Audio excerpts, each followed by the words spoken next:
Hello, everyone. Welcome back. The global development paradigm finds itself at a critical crossroad. Climate change is inflicting concerning repercussions on developing nations and the most vulnerable communities, and threatens reversing the development gains these nations have made until date. It is now imperative that we address the urgent need to combating the escalating forces of global warming and climate change while striving to achieve the SDGs. The interconnectedness of these issues is undeniable. Addressing climate change is not only essential for achieving SDGs, but also vital for building climate resilience and mitigation efforts. As we approach the midterm review of the Sustainable Development Goals in September 2023, recognizing the intersectionality of climate change and the SDGs is key to developing effective solutions to both the challenges. ORF is pleased to collaborate with DASRA, a strategic philanthropy organization, on a joint publication to demystify the intersectionality of climate change in India. The report, titled Our Uncommon Future, Intersectionality of Climate Change and SDGs in the Global South, spotlight the need to approach climate change with an intersectional lens, which will help in devising suitable interventions and identify measures that can help policymakers ensure synergy between climate change and the respective SDGs. Lighthouse cases and learnings from India present approaches to adaptation and resilience building across some of the development sectors against climate risk, record best practices, and analyze how these approaches can be scaled up globally as well as domestically. To discuss in reality our common futures, what would it be, the intersectionality of climate change and SDGs in the Global South, I have a stellar roundup of panelists here. Hi, so I'll come straight to you, Neera, first. We have released the report. Can you set the context on what motivated DASRA to explore the intersection of climate and SDGs through this report? And what role, you have been working very closely with the CSOs, so what role do you see India's vibrant civil society organizations playing in building community resilience? So first of all, Aparna, I wanted to really thank ORF in joining hands with DASRA and be willing and brave enough to actually venture down this path. To be honest, we've never been part of the G20 as DASRA, let alone something like the T20. And we used to joke around at DASRA saying, why be a think tank? Why think in a tank? And so we're really happy that ORF has broken out of the tank. And the reason I say that is DASRA, we started about 24 years ago. It means enlightened giving. We're a nonprofit, all for India, based in India, despite my accent. And really our focus was, can we provide and support nonprofits on the ground? Can we invest in the communities they're working with and strengthen them institutionally? And then we realized very quickly you needed resources to be able to help them grow into powerful and impactful institutions. And so on one side of our work, we work with philanthropists, with families, with building domestic philanthropy and business leaders. And on the other hand, really working with nonprofits. And for many years, we've been trying to really look at how do you build collaboratives and how do you build collaboration. And we created giving circles to support nonprofits, but now recognize that there's a need for platforms and networks. But the way funding was typically coming in, even if you look at the SDG framework, is funders come in either in education or in health, and very much sectoral. And we started collaboratives to create these pooled funds so you could get mixed kind of money. So basically, long story short, we found that very few philanthropists are interested in funding climate. And they couldn't really see the connection between climate and ultimately development. And so what we were very keen to embark on with you as ORF was really to put out there, what is the intersectionality of a fancy word, for what is the link between climate and development goals? And I think we embarked really in this report to try to show how investing in climate with an SDG lens can be a really powerful tool for philanthropy to come in, but also to really start to engage the government. And we saw this sort of G20 and this T20 platform as a way to begin to engage government. And can there be a role both for philanthropy and policy to come into climate? Because typically this investment in climate in India and around the world has either been a global north narrative or has been very much a mitigation narrative, but also a mitigation investment. And what we've really seen being very close to the most vulnerable is that climate is affecting them the most. And so communities, to your question about what's the role of civil society, what we started to hear from our partners, and I'm so excited, Aparna, that you were willing to take the risk, if one can call it that, and have both women as well as representing, civil society, amazing organizations, that we've been working with to really speak to the role that climate is playing in these communities. So what we started to hear was that civil society wasn't feeling ready to respond to the climate needs of communities. Communities are asking, especially with a gender lens or a lens around health or agriculture. So we started to see different sectors where chunks of money was moving, that was there some sort of role we could play as building capacity, but also building a community of organizations. So I know I've sort of jumped around in different places, but I think just to leave with the role of intersectionality. So how is climate linked to specific SDGs is what we're really excited that this report starts to unveil. And really important intersections such as climate and health and climate and gender and climate in cities, which we'll hear about. The other second thing is really looking at adaptation as core to unlocking philanthropy and really engaging policy and government on the issue of adaptation, because can we make communities resilient and the most vulnerable resilient to the impact of climate? And then maybe if there's time, I'd love to talk about how there is sort of this lopsided financing, how also there's an element of this elitism in the climate discourse that we really want to break that. And then finally, I wanted to just end on what we're most excited is that the G20 is here, it's going to go to Brazil, then to South Africa, that there's a South by South rule here that we really hope that this sort of report will begin to ignite. Thank you so much, Neera. Lee, I turn to you now. International cooperation and partnerships play a very important role in supporting developing countries to achieve the SDGs while addressing climate change. What role do you think can international cooperations and partnership play in promoting the essential technology transfer, capacity building, and financial support to aid in this effort? Thank you very much. I didn't have time to read the report yet, and I just listened what you just highlighted. So the point for the social cooperation you just mentioned here, and I'm going to while I was sitting there for the first panel, and I watched my mobile phone, and this heavy raining ongoing in Beijing, and I have ever seen myself that the heavy rain actually put into a really flood, and the cars floating in the river in Beijing, not in the some far area. So this reminded me the issue was what the chair asked me, and I like to respond very quickly and shortly, in the sense that we have in terms of the tension between the climate change and development, we have pay a great attention on the North and the South cooperation. So a large amount of effort has been made on the negotiations on the issues of how developed country should compensate and how the technologies and the management and everything for mitigate climate risk could be actually shared to the developing countries. So that is very important. I'm not going to reject the argument. I'm not going to say it's not important. It's still important in North-South cooperation, but we need really recognize the importance of the South-South cooperation within the framework of international cooperation.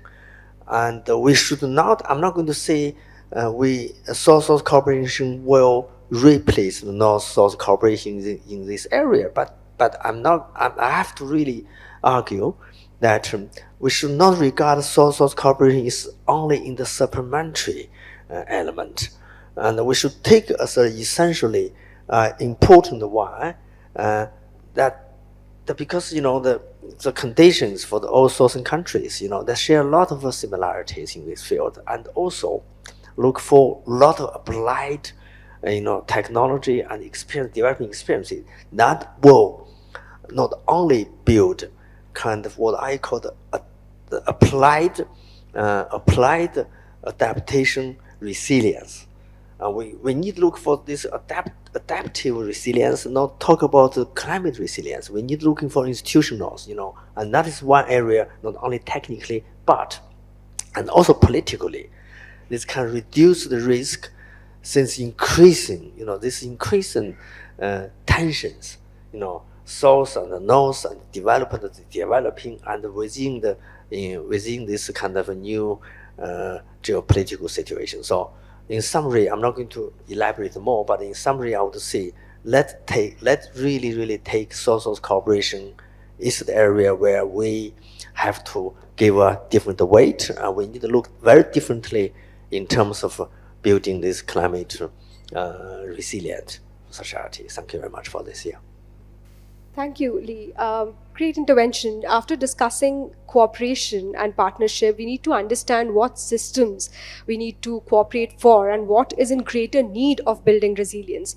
Pratna, Ramesh, I would come to you. How cities will evolve, right, will determine and decide the contours of our battle against climate change. And they are one of the most vulnerable systems to climate change, and at the same time is the system that's going to host majority of world population by 2050.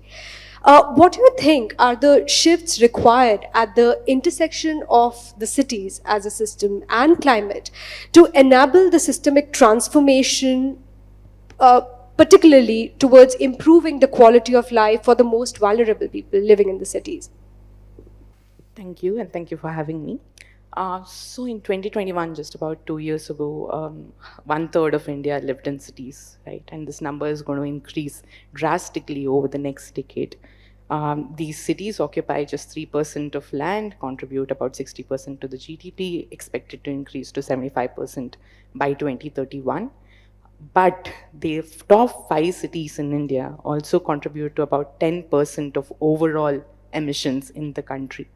Heat waves across North India, flooding in Chennai, Bombay, in my home city of Bangalore, Lisa just mentioned Beijing. It's becoming commonplace, almost as if it's an expected event in a year.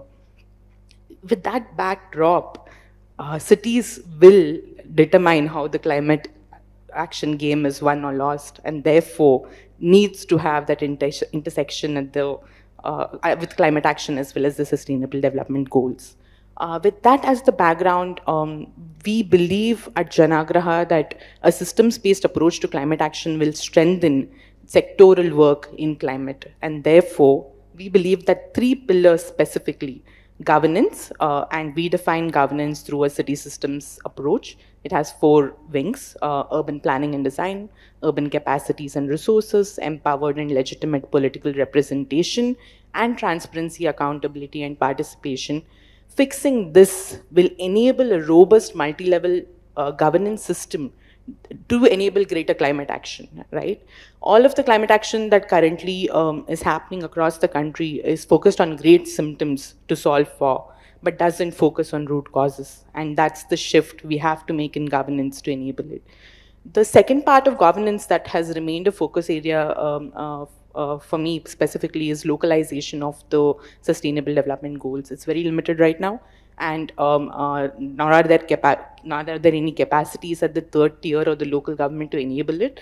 But with adaptation, the most nearest form of governance that exists is the local government, and to change the narrative, we will need to build better capacities in the 3rd tier of government. The second area of focus, the second pillar for us, is financing. And while financing has been spoken about even in the last session and is the larger theme, what we particularly care about are municipal finances and being able to build capacities to use those municipal finances well. Right now, the budgets are being put out. There's no format that captures how much spending is going into climate. There's no green tagging of any level that's done, despite several municipal corporations having huge budgets. The idea is to change that narrative, to start thinking and start prioritizing based on financing.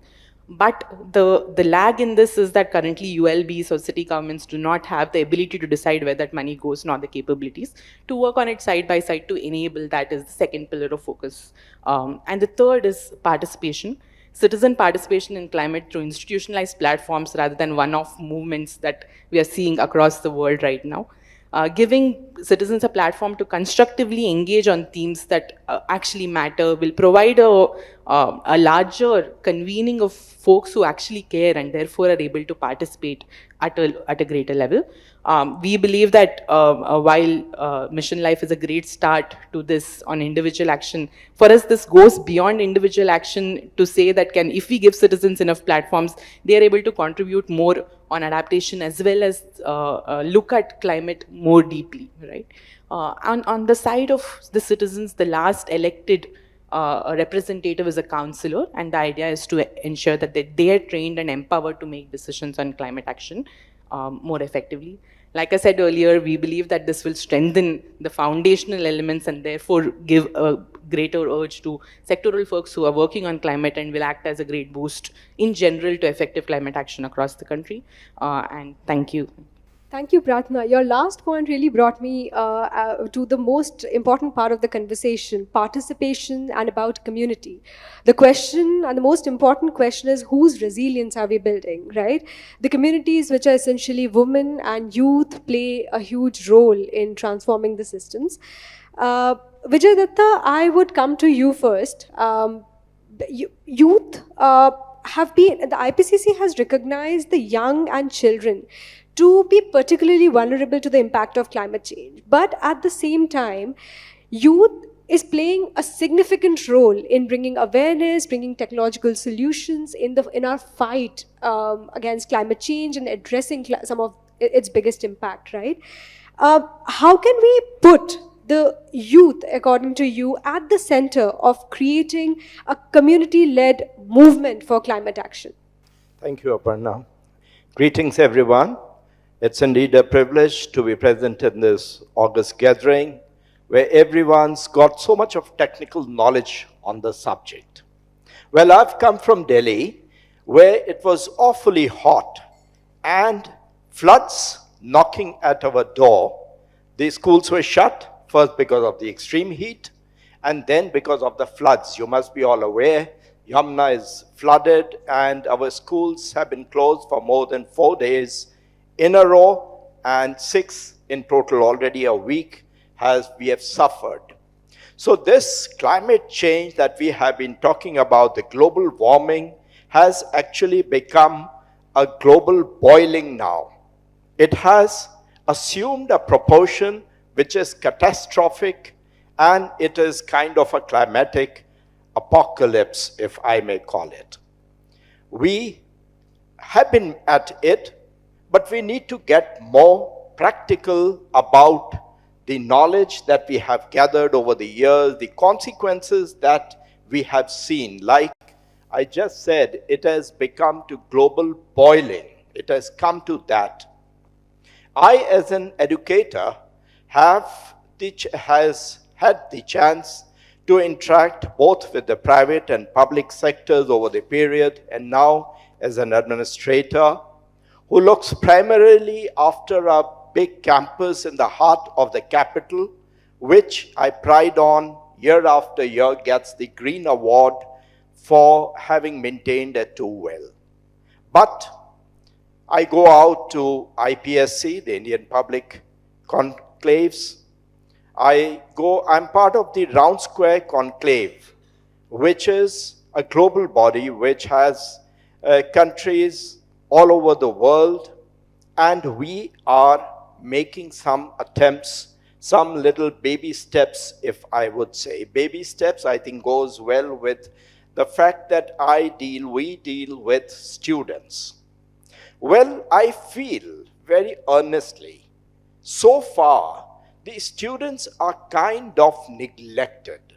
They are the future. We always say that. We are very clear that they are the future and they are going to suffer the most. The next generation and generations to come, they will be facing the catastrophic consequences of how, at what rate the global warming is taking place.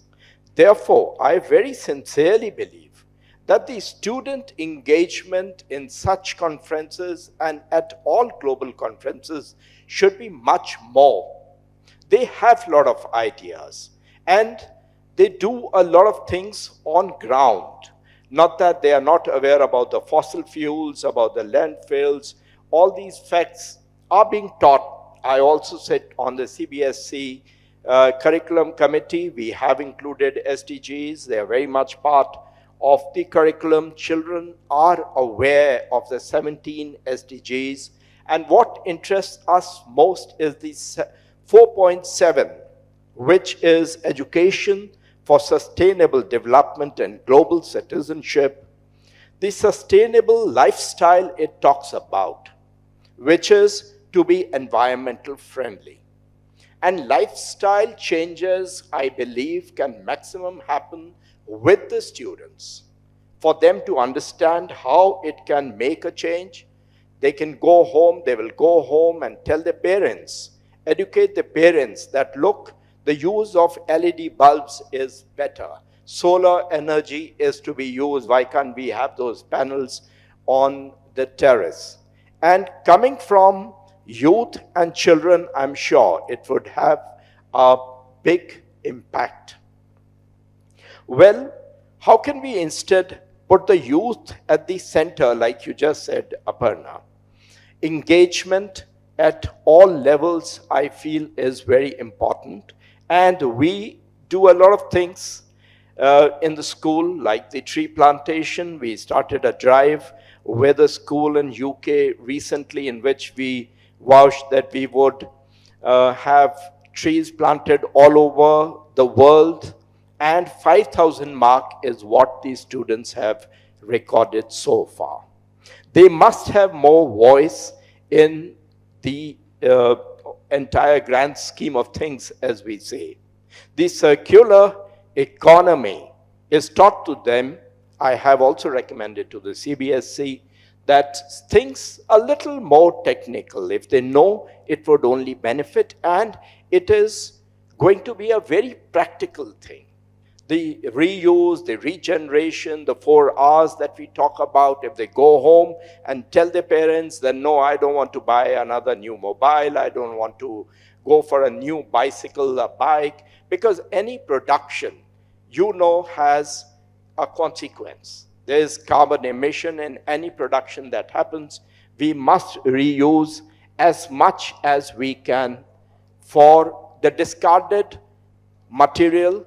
The discarded food, for example, creates methane, a gas which is a greenhouse gas and is very harmful. So a simple thing like this, that eat the food as much you want on the plate, don't throw it away, because discarded food will lead to the generation of methane, a gas which is a greenhouse gas. Now, when you talk about food, when it's transported, when it is grown, at every level there is emission. The greenhouse gases are produced at every level. So a simple thing like food, we must focus on, use as much we want, take on our plate as much we need, and not to throw it away. There are many things. The biodiversity is part of the curriculum, where we teach how every organism is important, and clean energy, the use of clean energy, the use of renewable energy, the solar, the wind, the geothermal, everything leads to a greener world. And it is not about just the countries. Let's not, like Tagore said, think from the narrow domestic walls. Let's think from a broader perspective. Long time ago, Tagore said about the narrow domestic walls, you would relate really well with that. So it's about the world. We have to be thinking about the world, and in whichever manner, without thinking that how a developed country or a developing country should be doing in particular, each one should make one's best feud. Maximum effort, if I may say. In our schools, we do a lot of things. Yeah. We have debates, we have so many elocutions on environment. All that will, I'm sure, go to a long, long way. The mentorship, the networking that the children learn at schools goes a long way. Like I was talking about the Round Square Conclave, which is an international body, and children get to interact. Even during the COVID, they were on virtually connected, and wherever possible, we know we must go virtual. So virtually they were connected, and they did their bit. I'm sure they would continue to do so. Thank you. I'll just want to come to Uttara Narayan very quickly in the interest of time. Please keep your intervention short. But one of the most disheartening thing that we know, and I feel very depressed to say that over again, that how much climate change disproportionately and adversely affect women. And at the same time, I have seen them as the faces of resilience and nature-based solutions, and the pioneering and the solutions that they are pioneering on ground to build community resilience against climate change. My question to you is that you work very closely with them as a CSO. So how have you seen this reality of disproportionate impact on women manifest itself in your organization's close work with women? And how can gender intentional approach address some of these challenges? I like the second question better, but Thank you. Namaskar, everybody. 12 years back, when I started Buzz Women as an organization working at the grassroots serving women, my idea, being a cost accountant, came from a very economic perspective. I also went in thinking about livelihoods, economics, how can financial management, capacity built around it, can better the empowerment around women. 5 years back, the women sort of pushed back themselves and said, all this is great, but there's much more happening in our lives. And even before I knew the word intersectionality, the reality hit me, and the women hit me with the reality. Climate change is not just about climate change. It has a gendered, socio-economic, and cultural context to it. And we need to see it from a very decentralized perspective. As much as there is a macro systemic angle to it, there is also the micro everyday perspective coming from a woman's life. We serve 4.5 lakh, which is 450,000 women in 10,000 villages in Karnataka. Also in 4 other geographies, Gambia, Tanzania, Georgia. And what we find is that in every place, climate change has an impact, but it has a different symptom that comes out. Let me quickly give you a story, just to give you a perspective of how it affects a woman's life in an everyday. Think of Lakshmi, 28-year-old, has 6 people in her family, in-laws, husband, 2 children. She has 2 acres of land. And they have been surviving on those 2 acres and a cow and some poultry in their backyard for years together. But for the past 5 years, there have been unprecedented rain. They always had a pattern that this month you sow, this month you harvest. There are a few months where you let it lay barren, and then the cycle would continue. But because of this unprecedented rain that has been happening, there has been crop loss. So what happens when there is crop loss? Health gets affected because there's less food in the family. And when there's less food in the family, the woman eats last, given the cultural context. The male eats, the children eat, and then the women eat. Because of which there are health consequences that have been happening. There are low levels of water. Even though there is unprecedented rain, it is not getting collected. It is not going into the groundwater the way it's supposed to go because of the changes in the way that roads are being made, the houses are getting built. When there is less water, women are again struggling because they are responsible for managing water. There are villages where they have to walk sometimes 3 kilometers to actually fetch water because their own well has dried up. There is also stress because of the debt. When there is crop failure, which means you've taken a debt. And then there is stress within the family, which also results in violence because there is no other outlet for that stress right now. One of the things that has also happened is use of fertilizers because they want to increase the crop yield, right? If there is crop failure, which means the next cycle you want to increase the yield, because of which there are health consequences that have happened. And all this, you might say, are like individual issues in silos. There is a water issue, there is a fertilizer issue, there is a chemical issue, there might be a debt issue. But if you look at it holistically, it is all connected. So that's where the intersectionality comes in. And in all of this, a woman is getting affected because in her day-to-day life, she has to manage all these elements along with her family, but much more because she is taking care of the food at home, taking care of the water requirements at home. She's also managing the stress levels at home. The mental health is getting affected. So if you ask me, the work that we've seen the past 5 years that has had like tremendous impact on the women, but in all this, she has the least decision-making power. So that's where it affects the most, because not just at home, but also at the community level. Because if you realize water is a community resource, soil is also a community resource, and the community is not coming together in a participatory way to build resilience, because everybody has started thinking of it as, oh, it's that farmer's problem, or it is that village's problem. So how can we bring it all together is the work that we are trying to do. We are trying to engage with communities to build the resilience where they sit together and have that conversation. As a community, yes, there is a big requirement of thinking of it at a macro perspective, but at every community level, and we have seen that there are positive results that come out of it. When communities sit together and also acknowledge that, yes, there is a problem, and also that we are part of the problem. I feel one of the steps for all of us here is also that we have caused this problem. It's not just that it is climate change, climate didn't come up with it. We are part of that problem, we have created it, and the moment we take responsibility for it, which is what the women end up doing, because they have got the vocabulary now to understand, so what does this mean? What are the actions that I have taken, my community has taken, which has resulted in this? And what changes can I make?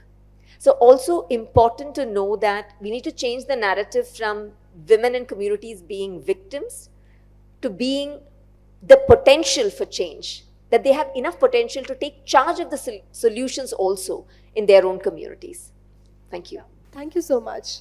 I'll now open the stage for a very quick rapid fire because we have only 9 minutes left, and then I'll give 5 minutes for the audience to pose questions. So because we are sitting at Think 20, right? Each of you should think from a G20 perspective, being, say, G20 representatives, and tell us two or one that crisp point of recommendation on how policymakers can approach climate change with an intersectional lens that will help in developing suitable interventions across the development sector. I will start with you, Uttara. We'll go from here and we'll end with the right thing. Thank you. I think one of the things to do is let communities take charge. I feel a lot of macro level decisions being made are not going well because they have been thought out in a scenario which cannot apply to every single context. So we need to let communities take charge and have community level resilience built. Rapid fire in one line. Yeah, 3 very quick points. Okay. One is to reduce fragmentation because climate as a theme is very fragmented across the global south. Second is to provide institutionalized platforms for participation. And the third is to learn from each other, the global south that we were speaking about, because I think that revolution will help clarify a lot of problems. I have 2 things. One, we've launched Climate Rise, which is a platform of 100 different civil society organizations. So hopefully the G20 and others can come to really see the needs and work with the needs of the community. And the second is let's innovate on the role of philanthropy. I think philanthropy can take a lot more risk. I know the other panel talked about first loss guarantees. So can we inspire philanthropists to unlock more to really fill some of this climate funding gap? Well, in the interest of time, I'll keep it very brief. Number 1 point, what I would like to say is allow children to take lead in the policy measures, in the policy making, give them more space. And secondly, I would request the governments to support in ensuring minimal learning losses that the children are facing currently. Thank you. Great. Thank you very much. I like to call for the attention from G20 leaders to recognize two urgencies. One is that urgency for SDG. It's no matter any way that we have to wait. Second one for the urgency of climate change. Further, the intersectionality between the SDG and climate change should be given further attention by leaders to go beyond. All leaders should really see how to go beyond this geopolitics to look for our common interests and the common benefits for the global, society. Thank you very much. Thank you. I now open the floor for any questions that you may have. Thank you. Dan Bannick, a professor from the University of Oslo, Norway. I've really enjoyed the discussion so far. But one common theme, I think, Neera, you began with this, that the climate discourse is often very elitist. And I hear this in many global forums, that the global south, the so-called global south, views these problems very differently from the global north, and I do sympathize. In Scandinavia, for example, there's a lot of flight shaming, which doesn't resonate very much with my colleagues in Africa. So there are many of these issues, apart from the fact that perhaps poverty reduction does not get the kind of focus in the global north, apart from the fact that rich countries should be shouldering most of the responsibilities, finance more of these programs. What else would you highlight? Xiaoyin, you talked about South-South cooperation. What aspect, what would you like on the global agenda that you think is being neglected, that you feel deserves greater attention in the climate discourse? Thank you. Neera, would you like to take that question? I mean, I think it's coming from the challenges where we were saying that it's not community-led. And I think some of the ways that are in this climate narrative are very large numbers, and very much it feels like it doesn't actually affect at an individual level. And so I think the need to strengthen institutions to respond to climate, and the need to respond individuals to recognize that they need to start demanding, but at the intersection, because people, I guess, in the communities that we work with are not willing to compromise their aspirations. And I think that's a bit different in the global south, right? So when some of the climate conversation ends up being very much linked to energy access, that needs to change, right? So let's invest in gender, let's invest in health. I think that might unlock a lot more willingness to participate. But I think it's also the same problem in the global north. Everyone's not running around in the global north thinking this is a problem that they want to deal with. I think the purpose of this panel and the research was to say that the most vulnerable communities in the global south are actually impacted in a way that isn't getting enough visibility, that can we build a demand side, but can the government also respond in a way? But there's also a role for the private sector to play. And there's a role for all of us in our aspirations. Back to, what Vijay was saying, I think the challenge that happens on the development side is we start saying, women shouldn't want washing machines. Young people shouldn't migrate to cities. So I think just rethinking some of the circular economy, the aspirations, impact will be important for us, definitely in India, given our demographic dividend as well. Thank you. Man in the back. Yeah, my question is to Vijay sir. Sir, is sustainability is the responsibility of current generations or the future generations? Because as we know, the sustainability is too important for the development of the country. So as a next generation, I am just asking with you, you are the current generation of the country. So is it with your hands or in my hands? So this is the question of mine. Well, it's for both, I would say. We are dealing with it, and they are going to be suffering or benefiting from whatever the benefit is. That is why I just said that they should be engaged even more, so that whatever they sow, they reap. That is what I would say. Thank you. Thank you, sir. Thank you. I have space for one last question. Hi, I'm Viola D'Souza from Manipal University. So universal health coverage has revolutionized global health and has improved health of the most vulnerable through the concept of health for all. So my question is, can we learn lessons from UHC and apply to climate change to drive commitment to this crisis? So thanks. I do not have a direct answer to that, but definitely some learnings from health as a sector, as well as the plan that you were speaking about, could be transplanted into climate. However, I think the most important part about that is the intersectionality, right? The health intersection with climate, the health intersection with vulnerability, and most of these plans do not account for those intersectionalities today because they're led as an bureaucratic mechanism of each department, each ministry by itself. As long as we're able to take care of the aspect of it, some learnings can definitely be transplanted. However, it requires a different approach because climate is more interrelated, more complicated than the issue of health today. My follow-up question is, Neera ma'am's one of the strategy was to say like the philanthropy can be a part of, like they can play a part in it. How about have a partnership where academic, philanthropy, government, private, all can come together and solve the issue, or at least suggest some solution? I mean, I agree with you, yes. I think part of it is linked to that much of this narrative and discourse. It's not not everyone's invited to the table.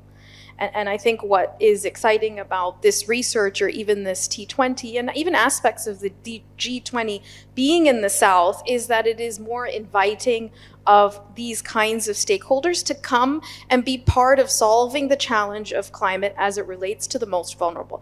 Ultimately, it will have to be participatory, and it'll have to be communities asking for it. But we need to educate philanthropy. We need to make people more aware. We need to do research to try to understand what is the link to climate and health. And I think to your earlier question, the challenge in climate and health is strengthening systems. If systems can be strengthened to respond to what climate places for the most vulnerable, or all of us, then that's sort of one step in building our resilience. Do you want to have I just wanted to add to what Pratna said about the healthcare system. I guess the infrastructure readiness is also important, right? In the healthcare system, that has happened with the universal healthcare. The same has to come to climate as well. Infrastructure is not ready in a lot of places. One of the things is, farmers are not getting to know reliable climate information and weather forecasts. And without that, you can't build resilience if you are hit by surprises every single week. So I feel infrastructure readiness is something that at a macro level that can be worked on. Thank you so much. Great panel, and thank you for keeping the discussions very crisp. I'd now like to end the session with this, and let's have a photo together. Thank you.